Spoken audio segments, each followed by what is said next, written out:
Semeng, kini saatnya saya Dana Paramita mengantarkan sejumlah berita dari Bali. Berikut 3 di antaranya.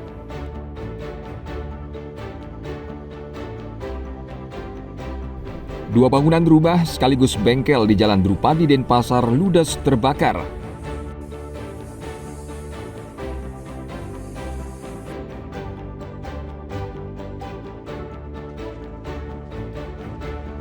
Seorang sopir taksi wanita tewas dibunuh kekasihnya sendiri di Denpasar.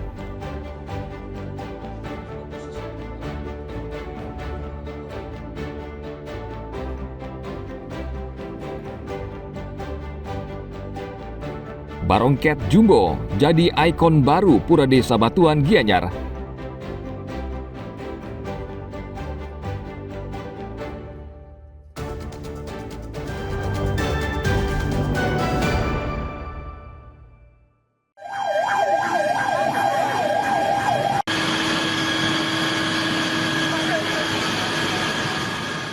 Dua bangunan rumah yang sekaligus bengkel di Jalan Drupadi, Denpasar ludes terbakar pada hari Minggu malam.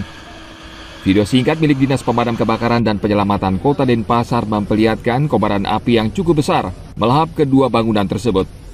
7 unit mobil pemadam kebakaran dari seluruh pos damkar di Denpasar berusaha keras memadamkan api agar tidak merembet ke bangunan lainnya. Api pertama kali muncul dari bagian depan servis komputer sekaligus rumah tinggal. Namun tidak lama api menjalar ke bengkel mobil yang berada di sebelahnya.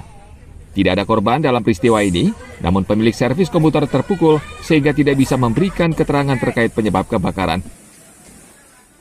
Informasi yang kebakar ini adalah tempat servis komputer. Dan bersebelahan dengan bengkel. Kena imbas juga sedikit bengkelnya, tapi sudah dapat diatasi. Berarti ada 2 unit bangunan, Pak, ya? Di sini? Ada 2 unit bangunan, cuma tidak separah yang servis komputernya. Kalau dugaan sementara, Pak, sumber api di mana, Pak? Tadi pemiliknya masih panik, dia tidak bisa menyebutkan awal apinya dari depan katanya. Sudah dari apa apinya? Ada korban, Pak, sih? Sementara masih hidup. Selama setengah jam, petugas damkar berjibaku dengan api, hingga akhirnya api berhasil dipadamkan. Tim Liputan melaporkan dari Denpasar.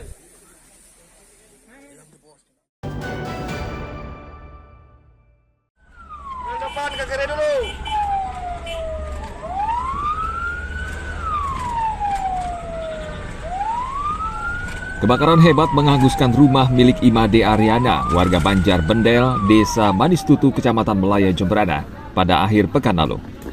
Api melalap habis bangunan rumah berukuran 30 meter persegi, berikut barang berharga di dalamnya. Tidak ada korban jiwa dalam kebakaran ini, namun pemilik rumah mengaku menderita kerugian sekitar 100 juta rupiah. Menurut polisi, kebakaran terjadi ketika pemilik rumah bersama keluarganya tengah bersembayang di pura. Terjadi kebakaran di Desa Manistutu, di mana kejadian itu terjadi setelah tuan rumah sembahyang di rumah, kemudian ditinggalkan untuk sembahyang ke Purwodadio. Nah, saat ditinggalkan itulah rumahnya terbakar. Mungkin penyebab sementara itu dugaannya dari mana? Kalau menurut pengakuan tuan rumah, memang dupa-dupa masih berada di dalam rumah, tidak diamankan dulu sebelum meninggalkan rumah. Dari hasil pemeriksaan di tempat kejadian perkara, sumber api diduga kuat berasal dari dupa yang masih menyala, yang ditinggalkan pemilik rumah saat pergi sembahyang. Tim Liputan melaporkan dari Jemberana.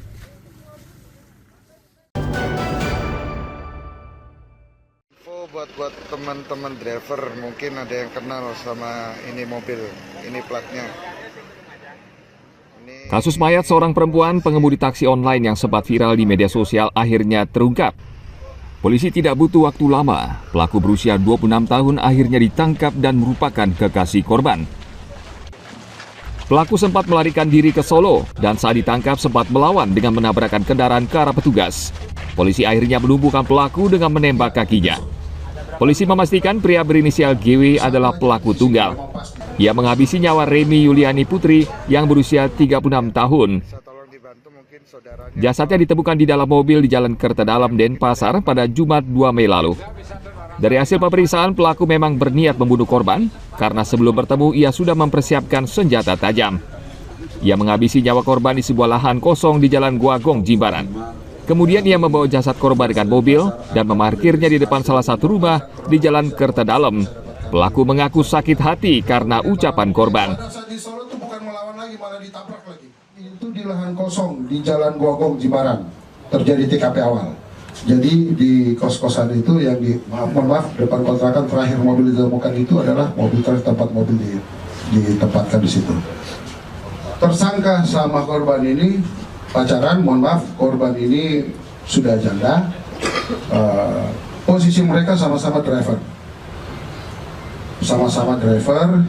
Jadi salah satu motif yang ada setelah kami lakukan pemeriksaan, tersangka merasa sakit hati karena di grup mereka para driver, para driver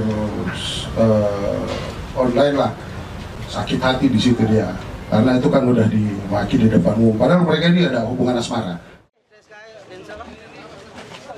Polisi saat ini sudah menetapkan pelaku sebagai tersangka dan ia diancam hukuman berat karena melakukan pembunuhan berencana. Tim Liputan melaporkan dari Denpasar.